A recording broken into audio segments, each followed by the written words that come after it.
Ouais, salut, c'est Katon. Alors, aujourd'hui, je vais aborder un thème que j'apprécie particulièrement, c'est ce qui s'appelle les phénomènes de la cage de la peur.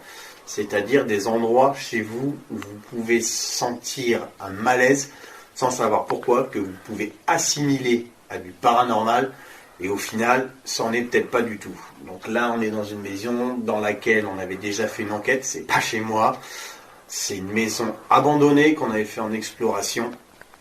Mais vous allez voir, elle est plutôt pas mal pour étudier ce qu'on appelle les phénomènes de la cage de la peur.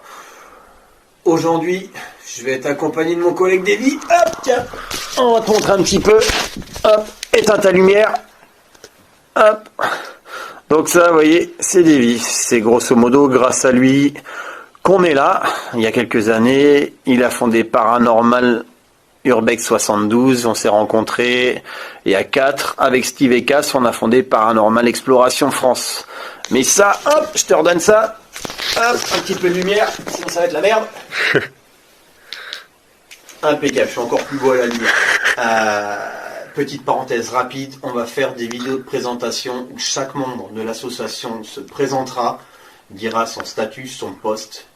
Il présentera aussi ses facultés et on vous expliquera, et c'est ça qui sera dans des parties justement, démystification, explication, où on vous dira justement comment on fait pour traiter, que ce soit un PVE, une image, un son, une photo ou une vidéo. Donc sur ce, moi je vais vous emmener dans cette maison et je vais vous montrer différents endroits. Et je mettrai différents liens, y compris le lien de l'enquête, où c'était la maison de la tristesse.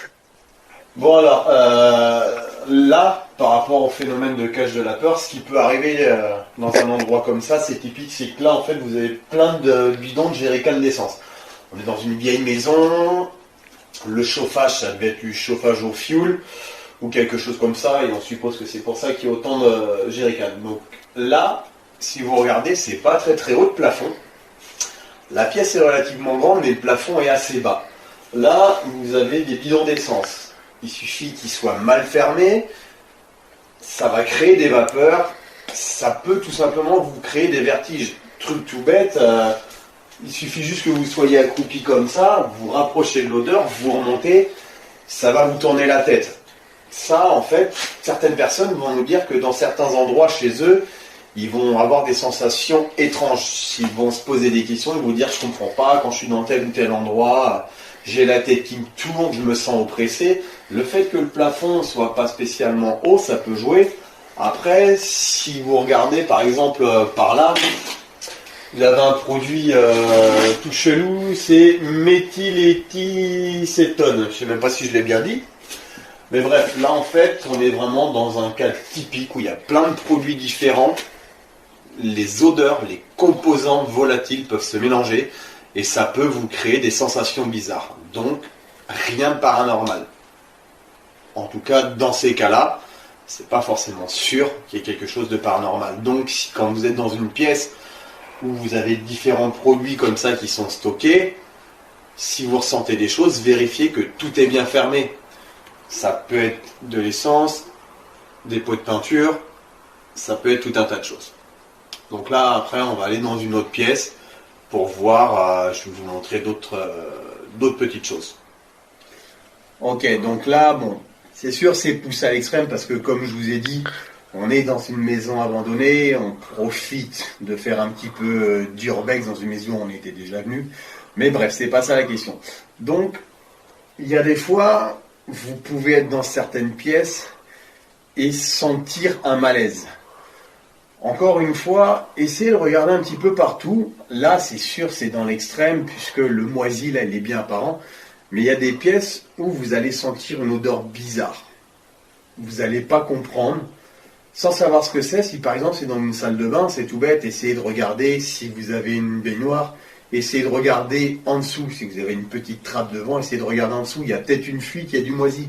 Si dans votre salle de bain, vous ne vous sentez pas bien, pas à l'aise, ça peut être une histoire de moisi. Le moisi, c'est quoi? C'est des champignons. Les champignons, il y en a qui sont bons, il y en a qui sont mauvais. Les drogués vous le diront. Mais surtout, faites attention aux moisis. Alors, autre chose aussi qui peut faire que vous vous sentez mal, dans un escalier. Le but, en fait, de ma venue sur cet escalier-là, c'est tout simplement, vous pouvez être amené à dire, vous ne comprenez pas, parce que dans l'escalier, des fois, vous sentez partir en avant ou partir en arrière, ou vous mettez ça sur le dos comme si c'était quelqu'un qui vous poussait. Je ne vous parle pas de vous descendre un escalier et vous sentez vraiment quelqu'un qui vous tape dans le dos. Non, je vous parle plus d'une perte d'équilibre. Essayez de voir quand c'est comme ça. Les gens nous disent que c'est très souvent sur la même partie de l'escalier. Prenez un niveau, mettez-le sur l'escalier, regardez les différentes marches, regardez si c'est tout du même niveau. Il suffit tout simplement que le niveau ne soit pas le même, un petit peu plus incliné, et vous sentez partir en avant. Tout simplement, ça peut être ça.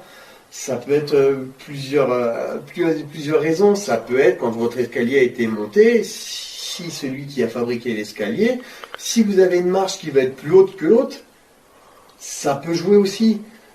Vous pouvez avoir la même sensation au milieu d'une pièce. Vous êtes chez vous, ou chez des amis, ou peu importe, et vous dites, dans cette pièce-là, on a tendance à pas se sentir bien, on se sent partir en avant, ou on a la tête qui tourne, on a l'impression d'avoir la tête qui tourne, des vertiges, on perd l'équilibre. C'est pareil, regardez le niveau de la pièce. Quand on étudie les phénomènes inexpliqués, c'est quelque chose qu'on peut être amené à se servir souvent, c'est un niveau.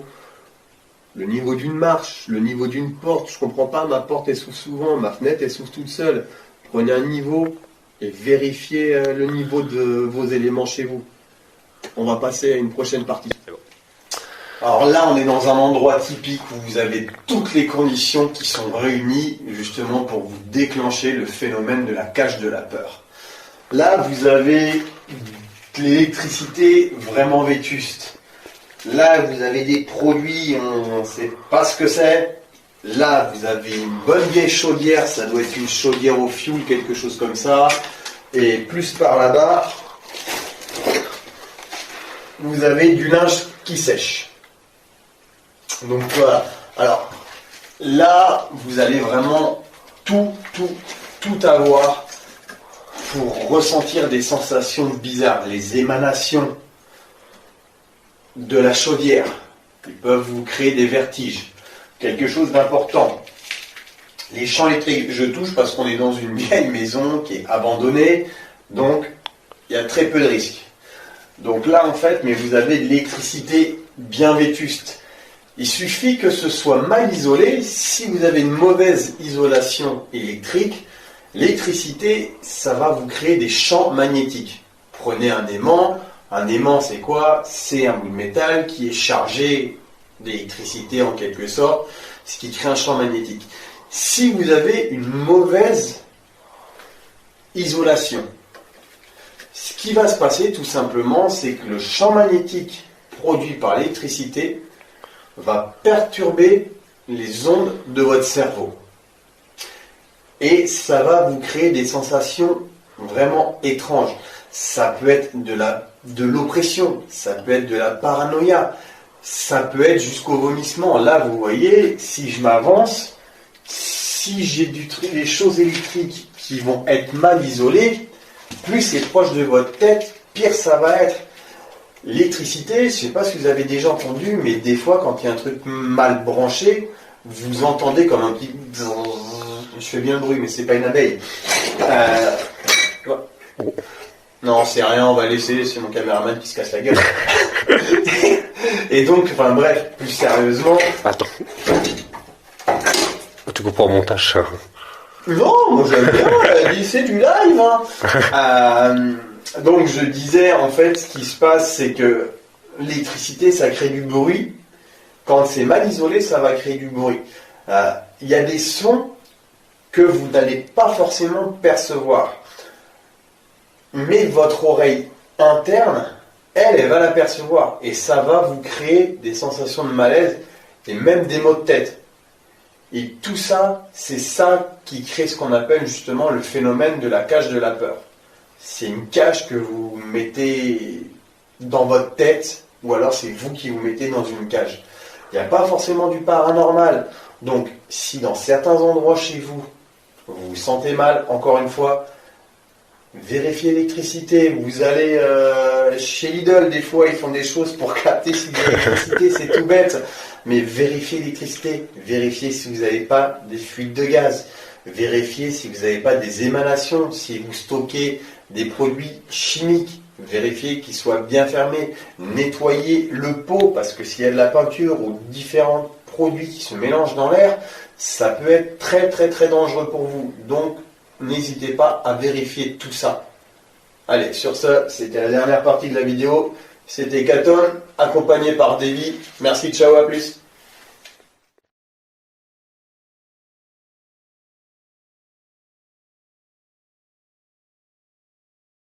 Alors ça c'est juste pour le fun, on vient de tourner la vidéo, sauf qu'entre la maison où on était et la... je vois que dalle. Entre la maison où on était pour le tournage et ma bagnole, il y avait quand même pas mal de centaines de mètres à parcourir. Et comme on est deux cons, on n'avait pas prévu et on est trempé yéné, donc... Et on s'est même perdu en on s'est perdu, moi je me suis cru dans le projet Blair Witch, j'avais cru qu'il y a une forêt qui avait poussé en 2 heures. Donc, allez, ciao.